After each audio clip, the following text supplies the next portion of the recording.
감사합니다. 요즘 들어서 특별히 우리 온 성도님들도 그렇지만 성가대 감사합니다. 마스크 끼고 찬양하는 게 이게 얼마나 힘든지 이번에 우리 강종희 집사님 장례식에서 알았습니다. 제가 여기서는 여러분하고 거리가 떨어져 있기 때문에 마스크를 할 필요가 없고 오히려 발음의 명확성상 마스크를 벗고 하는데, 장례식장에서는 예배하는데 바로 이렇게 코앞에 이렇게 다 있으니까요.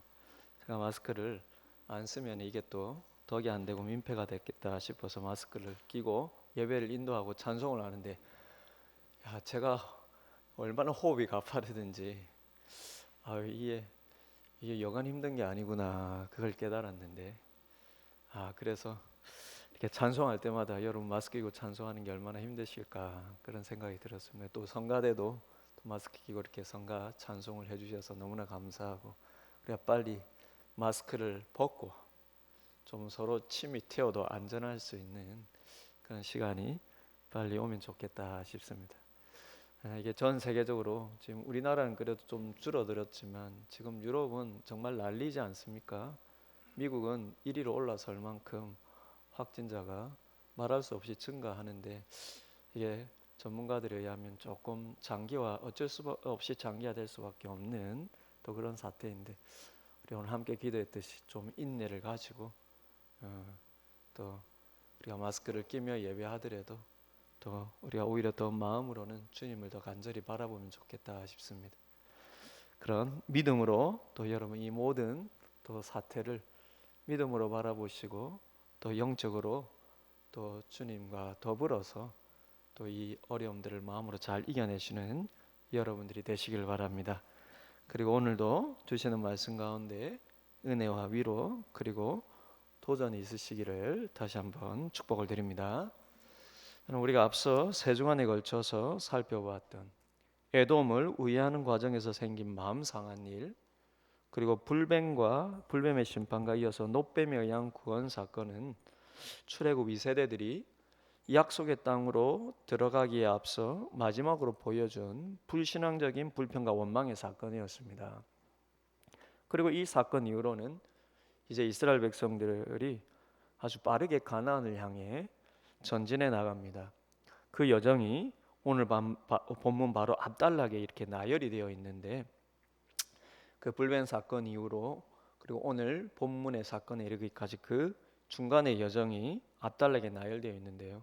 그 여정의 마지막 20절을 보시면 이렇게 말씀합니다. 바못에서 모압 들에 있는 골짜기에 이르러 광야가 내려다 보이는 비스가산 꼭대기에 이르렀더라. 그럼 여기 어디냐면, 지난주 지도를 좀 보여주시기 바랍니다. 오늘도 좀 지도로 좀 설명을 하면 좋겠습니다. 또 지도를 보고 또 설명하는 일이 지난주보다 조금 더 많아질 것 같아요. 그럼 지금 오늘 본문 바로 앞절이 20절인데, 또 이 20절은 오늘 본문 사건이 어디에서 일어나는지 그 장소를 설명을 해주는데요. 지금 이 20절에서 말씀하고 있는 이 모압들에 있는 골짜기에 이르러 광야가 내려다 보이는 비스가산 꼭대기가 어디냐면은, 지난주 지도상으로 보면은요, 지금 이게 가나안 땅인데 가나안의 이 남부 쪽으로 사해 호수가 아주 길게 형성되어 있는데요. 이 사해 호수 맨 밑단에서 동편으로 쭉 가면 대략 여기에 여러분 노란색 보이는 이게 이제 광야 지역을 표시하는 거겠죠. 대략 이 지역쯤에 지금 오게 된 것입니다. 그러니까요, 에돔을 이렇게 우회해가지고, 물론 이게 학자들마다 다 일치하는 건 아니지만 예상되는 바이지만, 이 에돔을 이렇게 우회해서 이렇게 가서 지금 여기까지 이렇게 왔다라는 거예요. 그럼 가나안 땅을 지리적으로 보면 지도를 계속 보시고, 그럼 가나안은 그러면 동쪽 경계가, 가나안이 이 땅이거든요. 가나안은 서쪽 경계가 이 지중해고요. 동쪽은 여기 갈릴리 호수부터 내려오는 이 요단강, 그리고 요단강이 이렇게 쌓여서 형성하는 사해 호수, 이게 가나안 땅의 동쪽 경계입니다. 그럼 이 동쪽 경계에서 이 동쪽으로 경계해서 동쪽 맞은편의 땅이요. 대략적으로 보면 여러분 이 사해 호수 길게 형성되어 있는데, 이 사해 호수가 가나안 남부의 아래에서 위로 여러분 이렇게 길게 차지할 만큼 길게 형성되어 있는데, 야, 역시 우리 연사가 센스가 있네. 이제 요 가나 이 사해 호수 남쪽에, 여러분 이 땅이 가나안 남부 지역입니다. 이 가나안 남단과 동편으로 이렇게 형성된 곳이 이게 에돔입니다. 지난주에 한번 설명드렸지. 그리고 그 에돔 위쪽이 모압인데 대략 사해 호수 밑에서 사해 호수 위까지, 그리고 사해 호수 위에 요단강 조금 위에 부분까지, 이 부분이 모압입니다. 그리고 이 모압 위로 이렇게 암몬 땅이 이렇게 있는 것이죠. 그래서 고개가 여러분 너무 젖혔더니 여러분 보시면요, 이 가나안 땅과 동쪽 경계 맞은편에 에돔, 모압, 암몬 이렇게 있다고 이렇게 보시면 됩니다. 근데 여러분 이 따라서 에돔을 통과해야 비로소 가나안 동편으로 맞닿는 땅으로 들어간다라고 했죠. 그래서 거기서 이 에돔을 이제 통과해야요 모압 땅이 되고, 이 모압 땅에 이 넓은 광야에 있으면서 이렇게 여리고에 이제 들어가지 않습니까? 그래서 여러분, 근데 이 에돔은 지난주까지 살펴본 대로 야곱의 형제인 에서의 후손이었기 때문에 하나님께서 그 땅은 허락지 않으셨습니다. 그래서 에돔에게 통과 거부를 당하자 싸우지 못하고 우회하여 간 것이죠. 근데 이 에돔 위쪽이 아까 지도상에 설명드린 모압이었는데요. 그리고 그 위가 암몬이지 않습니까? 근데 이 모압과 암몬 역시 다들 아시다시피 아브라함의 조카 롯의 후손들이었습니다. 그래서 에돔과 마찬가지로 하나님께서 이 모압과 암몬 땅에 대해서도 허락지 않으셨고, 그래서 그들과의 전쟁도 하나님으로부터 허락되지 않았습니다. 종합해서 말씀드리면 요단과 사해를 경계로 동평 땅에 거주하고 있던 에돔 그리고 모압과 암몬은 가나안과 달리 일종의 형제 국가여서요 하나님께서 정복 전쟁을 허락하지 않으셨다는 것입니다. 하나님께서 이를 미리 아셨기 때문에 그러셨을까요? 실은 이 가나안 동편 땅은 요단강 사해를 중심으로 해서 동쪽에 있는 가나안 동편 땅은요 처음부터 하나님께서 아브라함에게 주신 약속의 땅이 아니었습니다. 왜냐하면 하나님께서 아브라함에게 약속하신 땅은 가나안이고요, 요단강을 중심으로 서쪽 땅이고요, 그 가나안의 동쪽 경계가 요단강이었기 때문에, 그러니 그러면 에돔이 형제 국가여서 통과 협조를 구한 것도 있겠지만 그 땅은 약속된 땅이 아니기 때문에 전쟁을 하지 않았던 것입니다.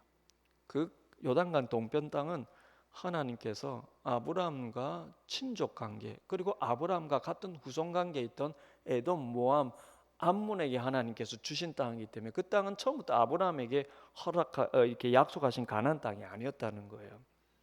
그래서 약속된 땅이 아니기 때문에 전쟁을 하지 않았던 것입니다. 이를 잘 보여주는 대목이 에돔 다음으로 모압 땅에서 벌어지는 오늘 본문의 사건인데요.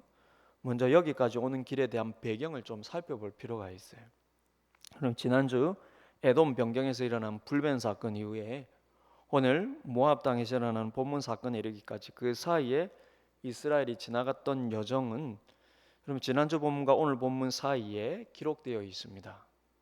설교 초반에 말씀드렸듯이 곧 이 21장 10절부터 그리고 오늘 본문 앞서 20절까지가 바로 불변 사건 이후로 오늘 본문에 이르기까지 이스라엘 백성들이 지나왔던 길이에요. 근데 거기서 먼저 21장 10절과 11절을 보시면 이렇게 시작을 합니다.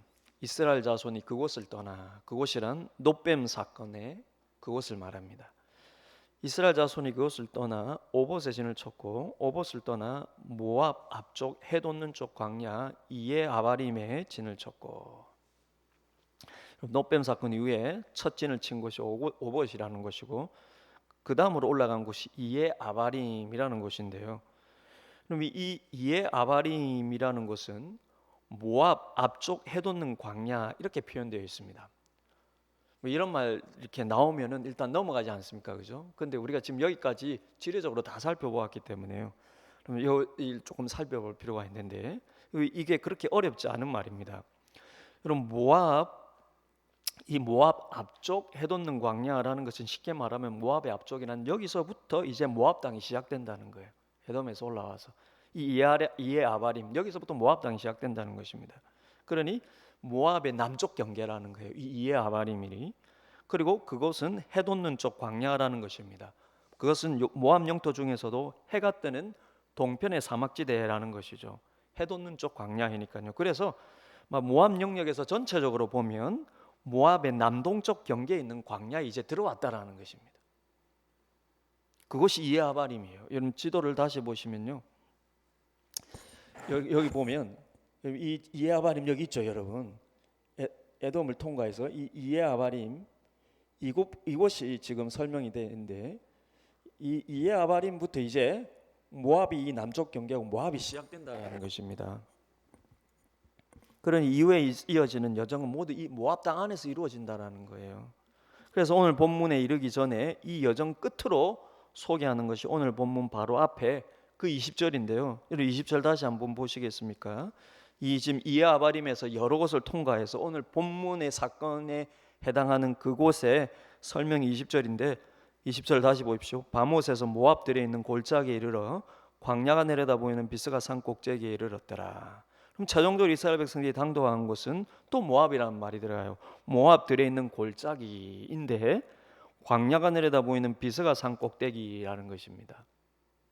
아마 모압 광야를 지나서 이 이에아바림이 여러분 이 모압의 남동쪽 사막이라고 했지 않습니까? 그러니까 그 광야를 아마 지나서 이제 여기서부터 모압의 산지와 주요 도시가 시작이 된다는 것이죠. 여러분 지도를 보십시오. 지도상에도 보면 여기 노란색들 있지 않습니까? 이 광야지대겠죠. 이곳을 통과해서 지금 이스라엘 백성들이 최종적으로 오늘 사건이 일어났던 곳은 어디냐? 요쯤 된다라는 것입니다. 그래서 여기 파란 곳 보이죠? 이게 이제 산지를 지나는 겁니다. 산지를 지나가지고요. 이곳에서 이제 여리고를 통과하는 것이죠. 그러니 이스라엘 백성들이 지금 광야로 이제 쉽게 지나서 이곳에서 이 주로 산지에 여러분 사람들이 살고 있을 테니까요. 그곳을 여러분 이제 통과해야 요단강을 건널 수 있는 것입니다. 여러분 이제 오늘 본문의 사건으로 가세요. 그래서 이번에도 역시 이 모압 땅의 주요 도시로 주요 도로를 이스라엘이 통과할 수 있도록 허락을 구하는데 여기까지 이르러서요. 이제는 사람들이 이렇게 모여 사는 산지를 통과해야 되니까 그들이 허락을 구해야 되지 않습니까?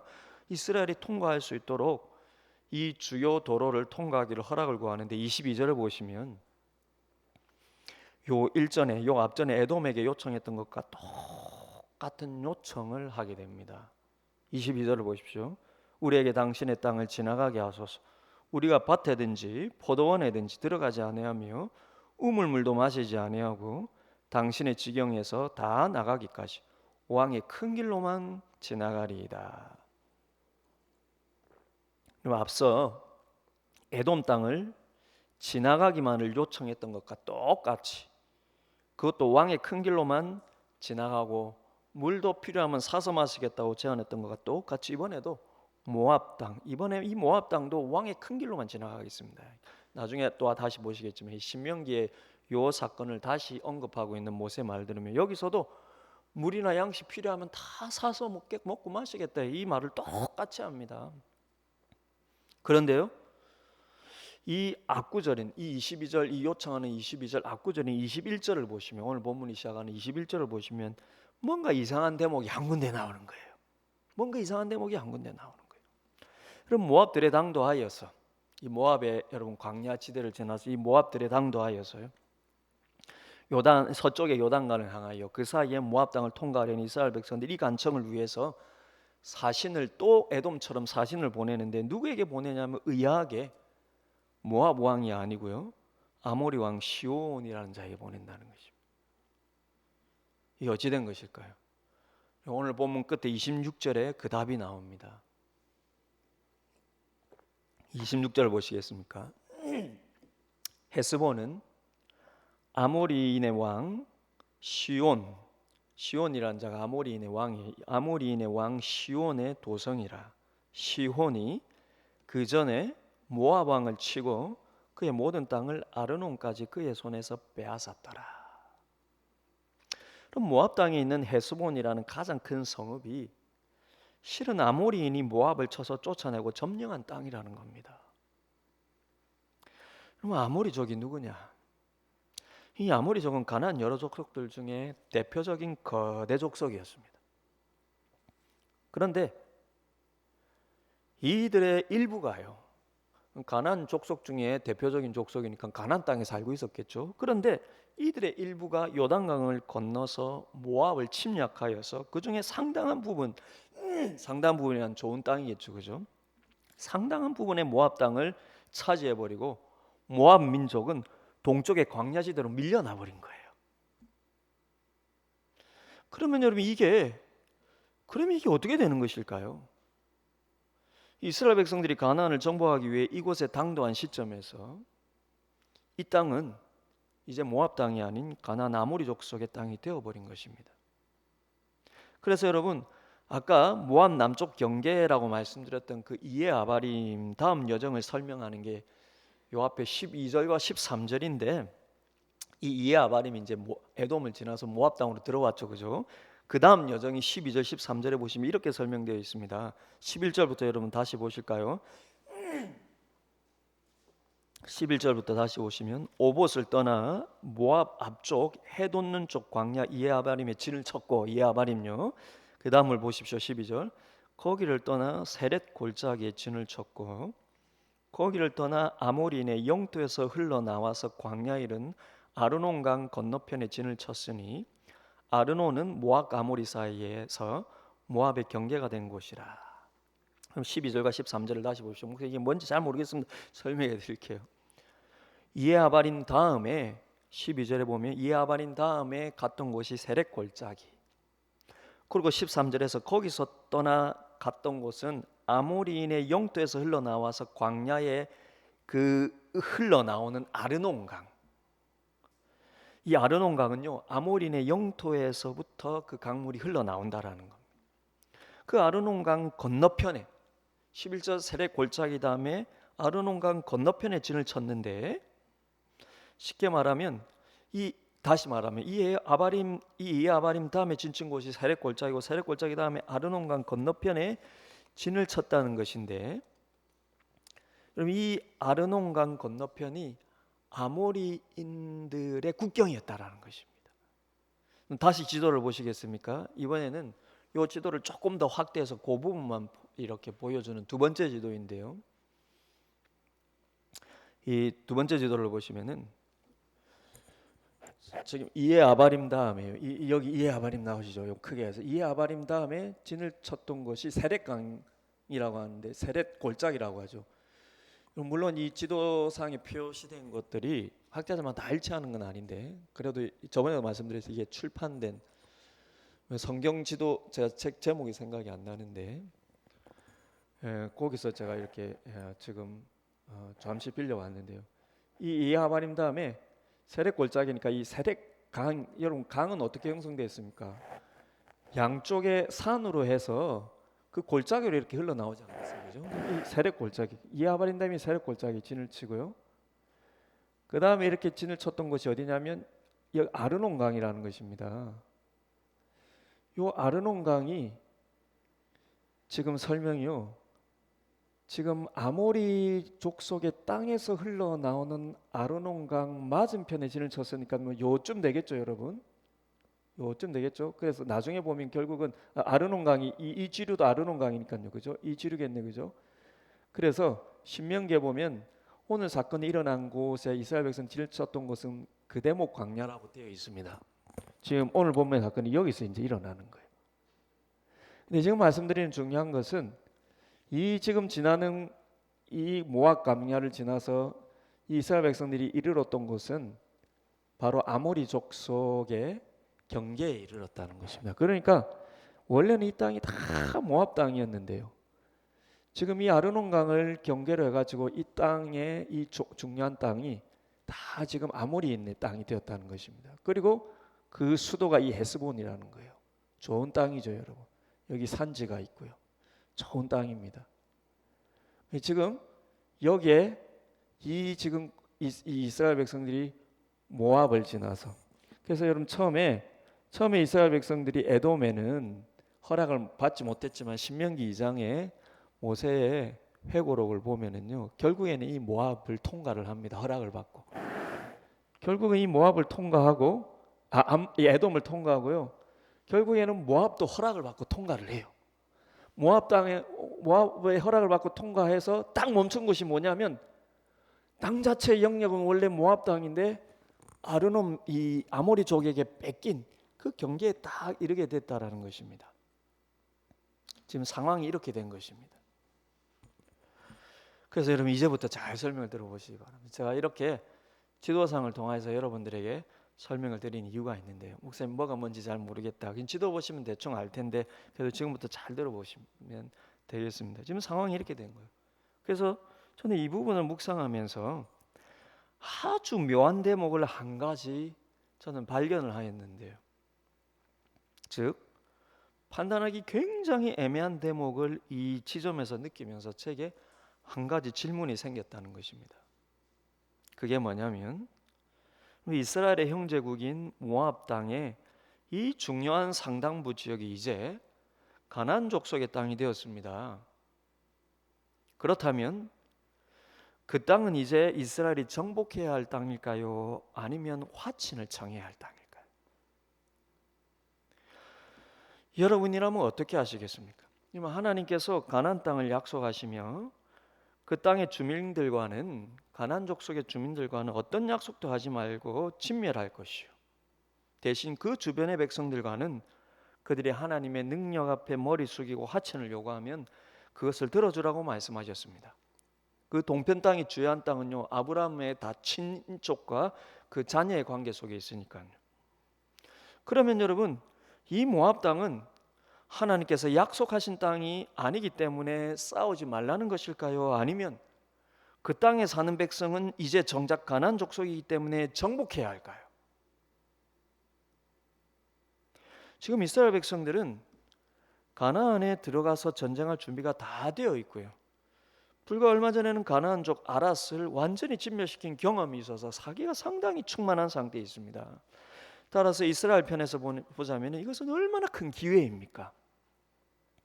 에돔과 모압, 암몬은 치고 싶어도 칠 수 없는 형제 족속이고, 게다가 얼마 전에는 에돔을 칠 수 없어서 우회하는 불편을 겪지 않았습니까? 근데 이 아모리족은 형제 민족이 전혀 아닌 겁니다. 오히려 이 족속은요, 하나님께서 진멸하라고, 묻지도 말고 진멸하라고 명령하신 가나안 여러 족속들 중에 하나라는 거예요.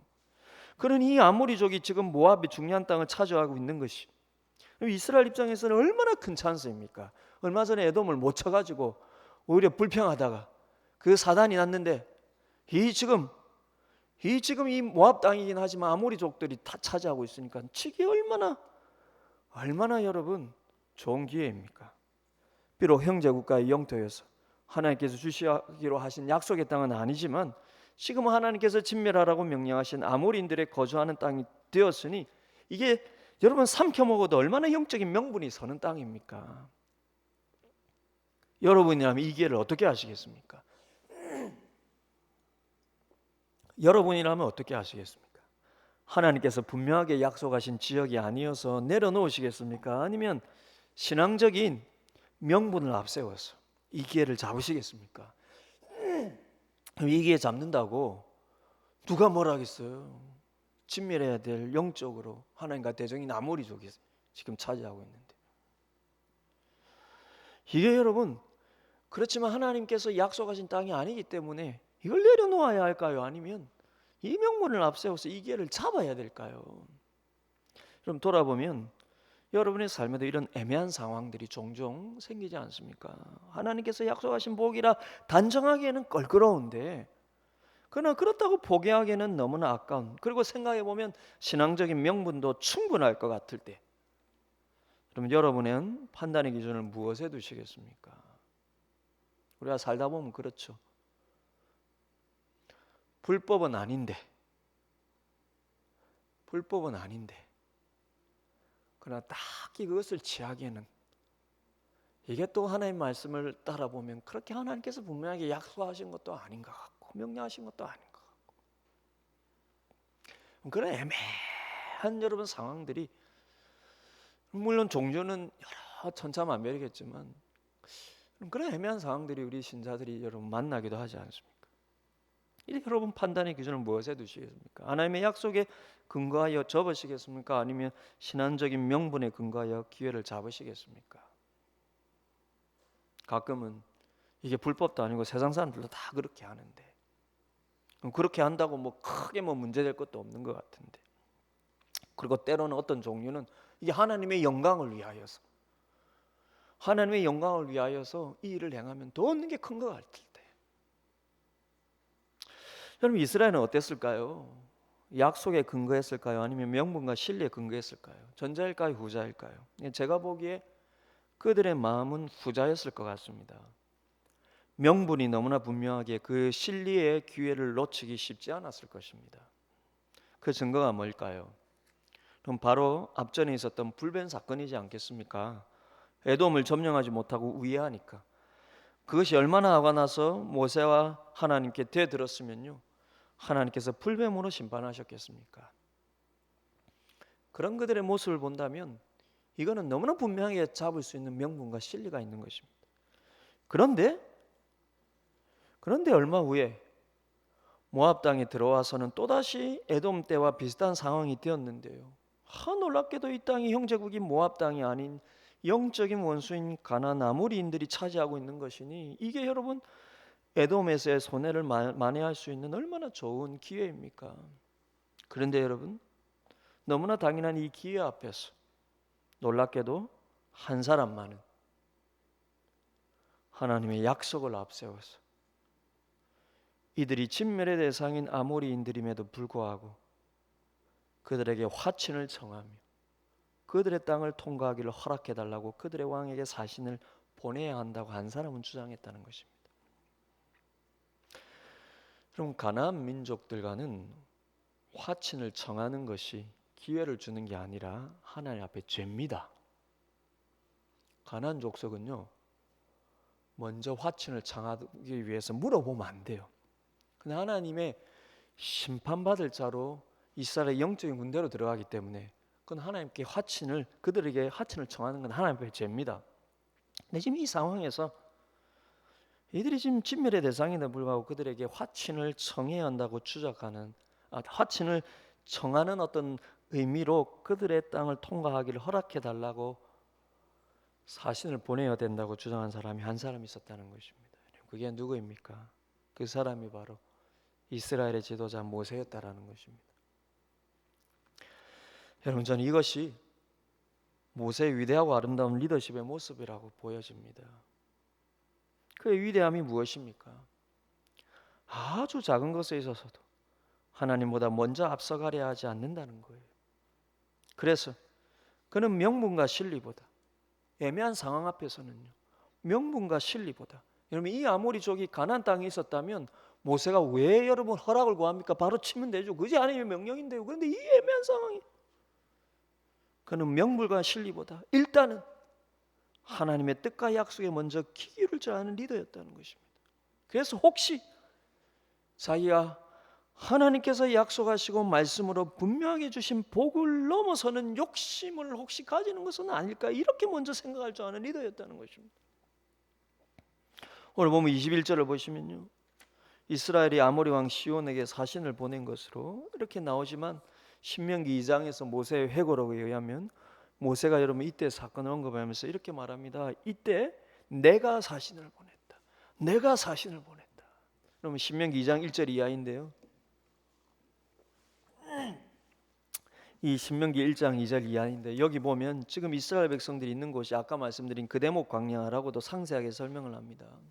내가 그대목 광야에서 헤스본 왕 시온에게 사자를 보내어 평화의 말로 이르기를, 나를 네 땅으로 통과하게 하라. 내가 큰 길로만 행하고 좌로나 우로나 치우치지 아니하리라. 그래 오늘 본문에서 이스라엘이 사신을 보냈다는 말의 진위가 무엇이겠습니까?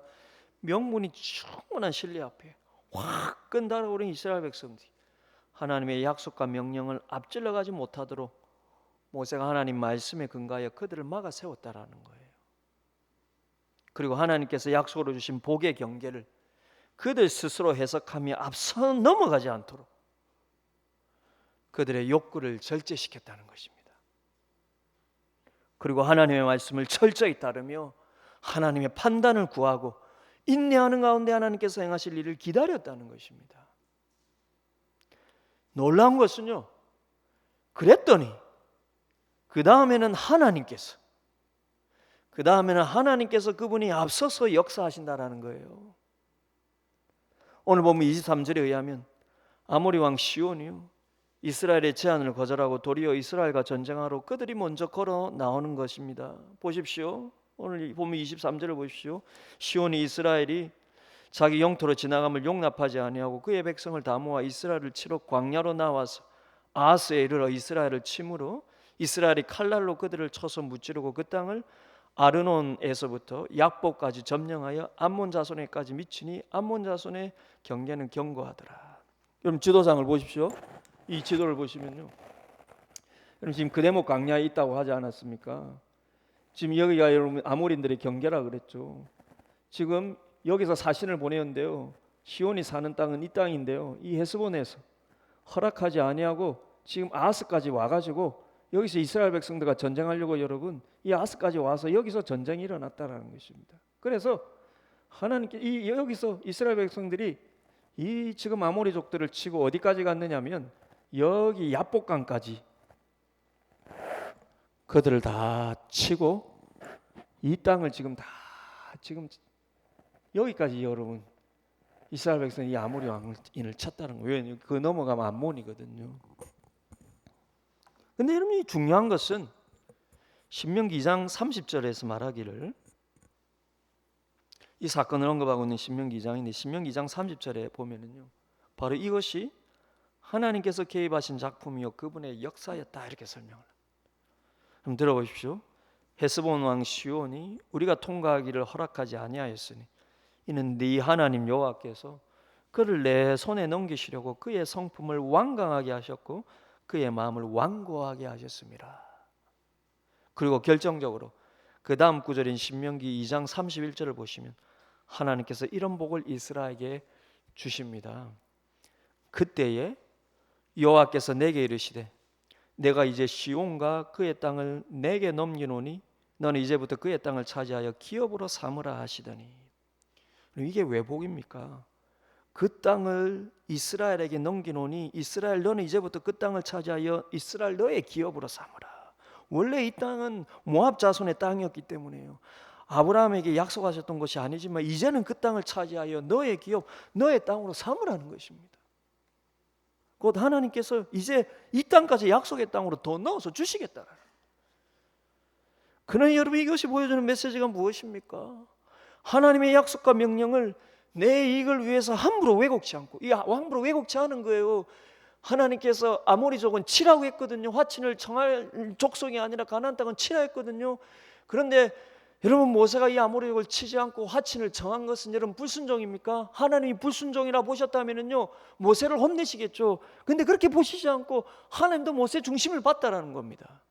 내 이익과 실리, 명분보다 하나님이 약속하신 그 복의 경계, 하나님께서 주신 그 땅의 경계를 내 임의로 해석하지 않고 하나님 앞에 먼저 물어봤다라는 거예요. 그러니 그 다음은 하나님께서 알아서 하나님이 역사하시면서 하나님이 저들을 물리치시면서 그리고 원래는 약속되지 않은 이 땅을 하나님께서 이제는 너의 영역으로 넘기시겠다라는 것입니다.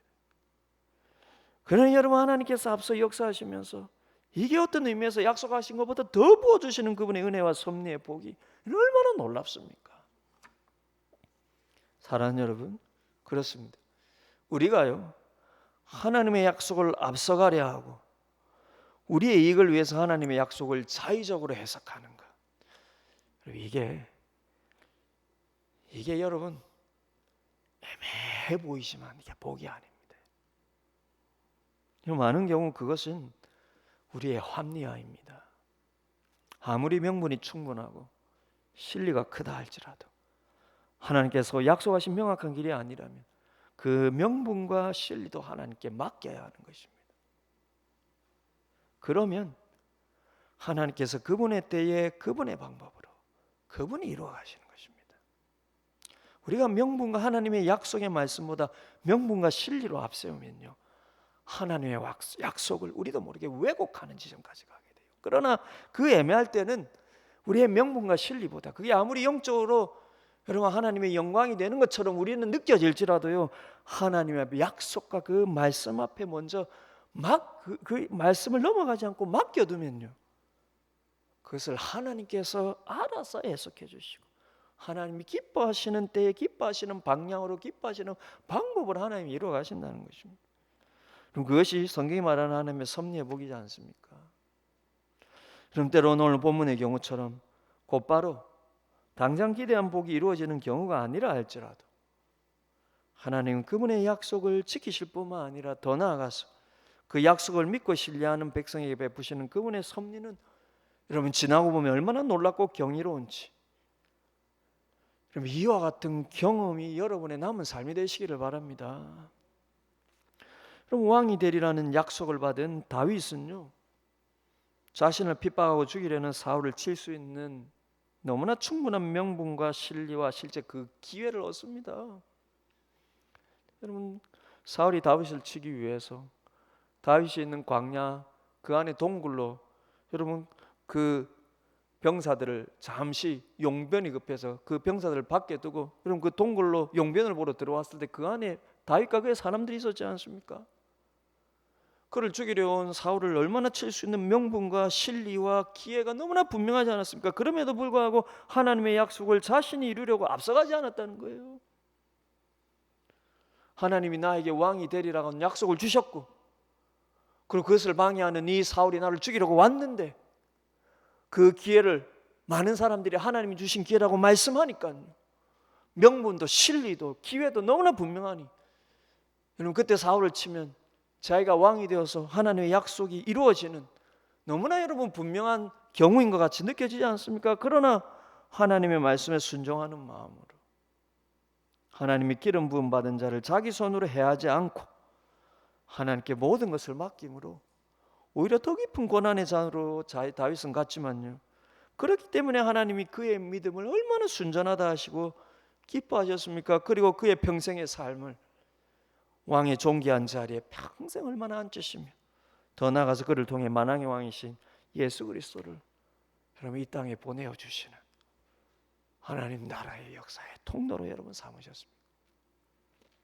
그러니 여러분 우리가 하나님의 약속을 넘어가려 하지 않는 영적인 지혜가 있어야 합니다.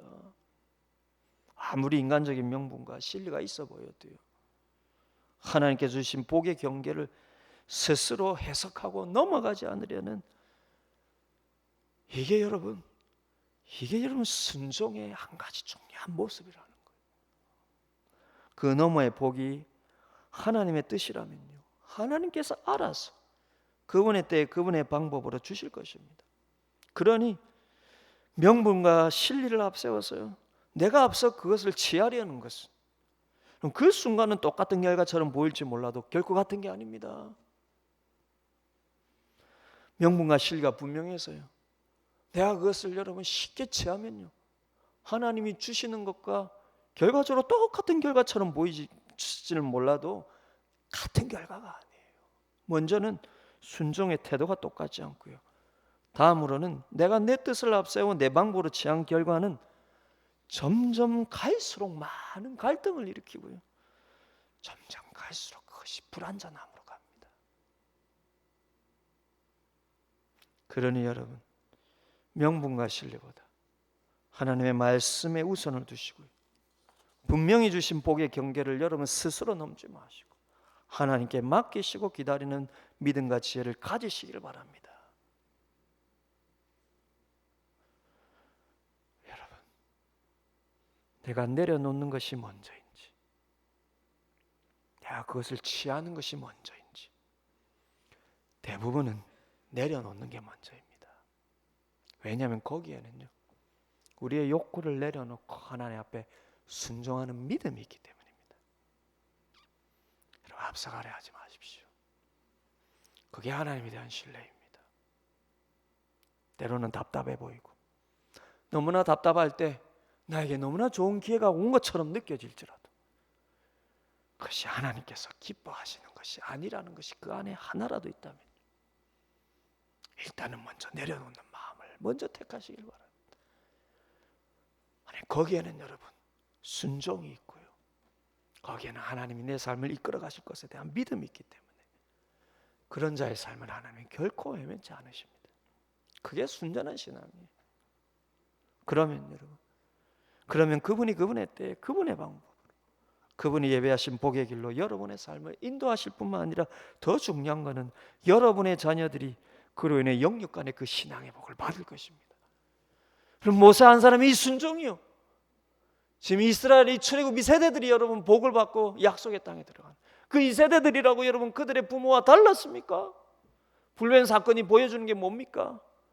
그들의 이세라고 광야 40년에 여러분 그 연단을 받았다고 그 자녀들이 달랐습니까? 안 달랐어요. 근데 그 모세의 리더십이, 그 모세가 하나님 말씀 앞에 먼저 그 하나님 말씀 앞에 자기를 내려놓는 그 순종과 신뢰의 힘이 이 출애굽 2세대들이 약속의 땅에 들어가서 복을 받는 이런 그 근거였다라는 것입니다. 그리고 하나님께서 처음 아브라함의 조카 롯의 자녀에게 주신 이 모압 땅에 와서 모세는 이렇게 하나님이 자신에게 주신 복의 경계를 스스로 넘어서지 않고요, 하나님 앞에 맡겼을 때에, 그럼 그것은 일종의 하나님 앞에 묻는 거지 않습니까? 내가 자의적으로 해석하지 않고요, 화친을 청하는 것은 일종의 하나님 앞에 묻는 것이지 않습니까? 이게 모압 땅인데 아모리 족속이 지금 이게 지배하고 있는데요, 이걸 취해야 될지 안 취해야 될지 하나님 앞에 묻는 한 가지 여러분 방편으로 먼저는 내려놓고 그들이 우리에게 어떻게 나오는지 볼 때 그 모든 것을 보시고 하나님께서 이것은 내게 속한 전쟁이고 내가 그 시온의 왕의 마음을 강박하게 하고 내가 이 땅을 너에게 주리라. 이게 여러분 하나님께서 모세를 통하여서 복을 주신 과정이었다는 것입니다.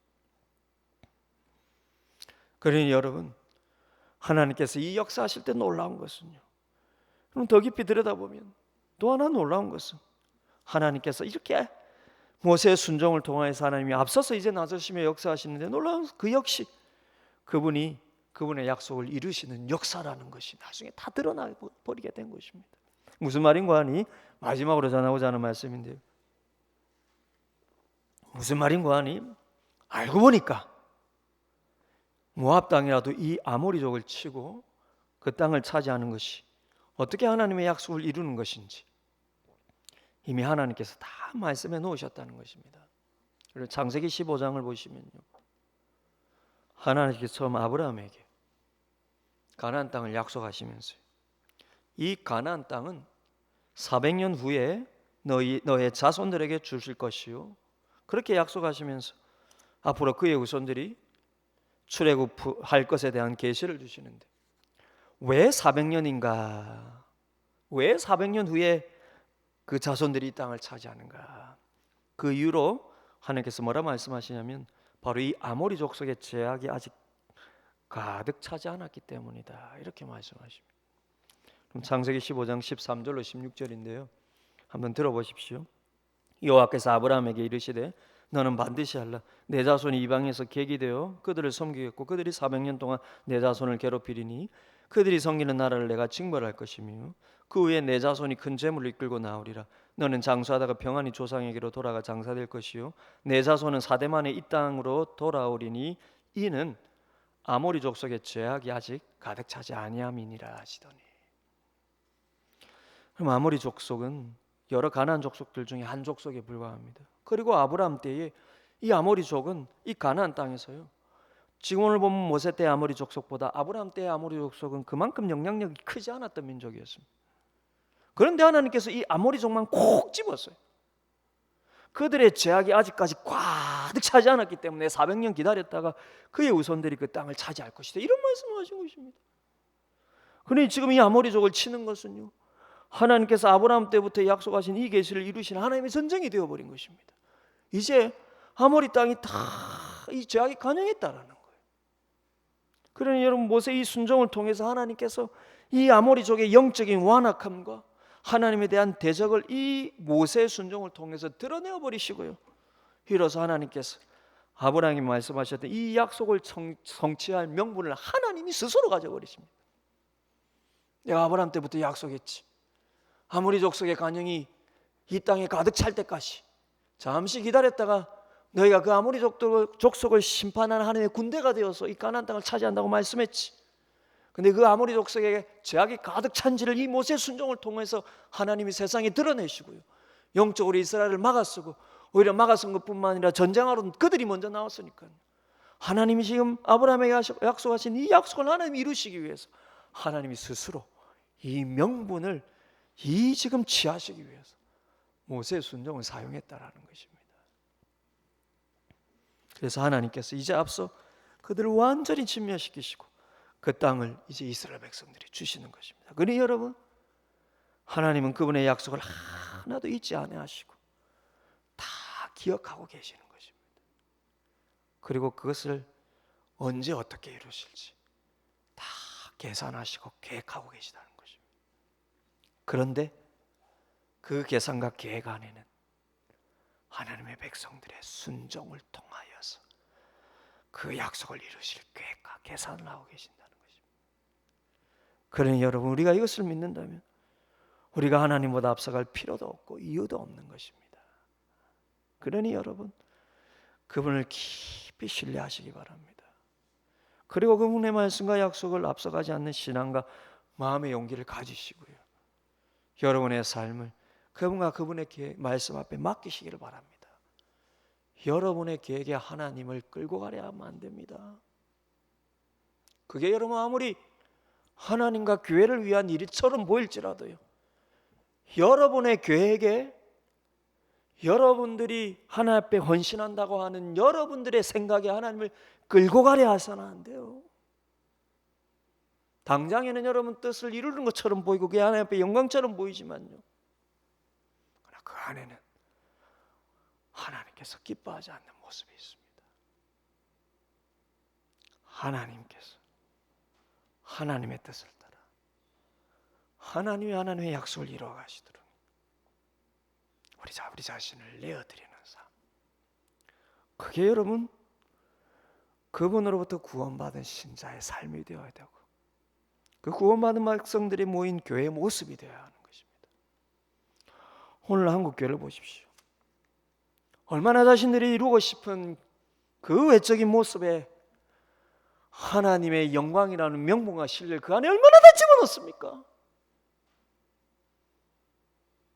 얼마나 많은 교회들이요, 하나님의 영광과 하나님 나라를 위한 것이고 복음을 위한 것이라는 그 명분 아래요, 하나님이 기뻐하지 않는 것이 얼마나 눈 감고요, 하나님이 원하시는 모습 앞에 얼마나 뒷걸음치고 있습니까? 그러니 여러분, 이스라엘 백성들을 하나님이 사용하시는데 이 순종의 하나님의 사람을 통하여서 하나님께서 역사하시는 이 모습을 보면서 우리가 이 신앙을 가져야 할 줄 압니다. 하나님보다 앞서가지 않는 신앙, 하나님이 우리를 이끌어 가시기를 바라는 신앙이에요.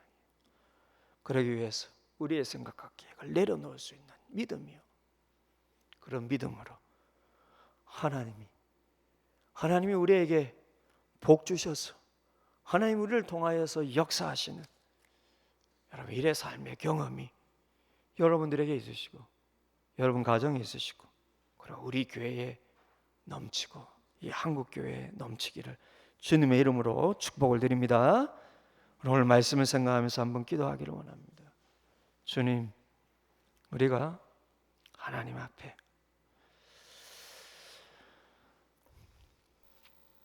실은 그 마음 깊은 곳에서는 우리의 욕심과 우리의 계획을 이루고 싶은 것, 그것이 더 앞서 있는데 우리 겉으로는 하나님의 영광과 복음을 위한 것이라는 포장으로, 그럼 그런 신앙의 마음이 우리에게 얼마나 많습니까? 저는 우리가 완전할 수는 없습니다. 때로는 우리의 욕심이 앞설 수도 있고, 그래서 우리가 우리의 생각을 이루기 위해서 명분과 진리를 우리가 앞세울 그런 우리의 모습, 연약함이 우리에게 다 있습니다. 그러나 그럼에도 불구하고 하나님께서 말씀을 통해서 성령께서 우리 마음에 주시는 여러분 질문을 통하여서 우리가 우리의 명분보다 우리의 진리보다 하나님에 대한 순종이 앞서기를 원하시는 마음을 주실 때 우리가 잠잠히 내려놓을 수 있는 믿음 주시고 하나님 앞에 맡길 수 있는 믿음 주옵소서. 그리고 그런 모습 통하여서 잠시 우리의 계획이 조금은 늦어질지라도 하나님이 앞서 역사하셔서 하나님이 우리에게 주시는 온전한 복을 우리 삶에 경험케 하여 주시고 그로 인하여 무엇보다 우리의 자녀들이 우리의 후손들이 복을 받는 우리가 되게 하여 주옵소서. 오늘 말씀 생각하면서 우리 야같이 한번 기도하기를 원합니다. 기도하시겠습니다.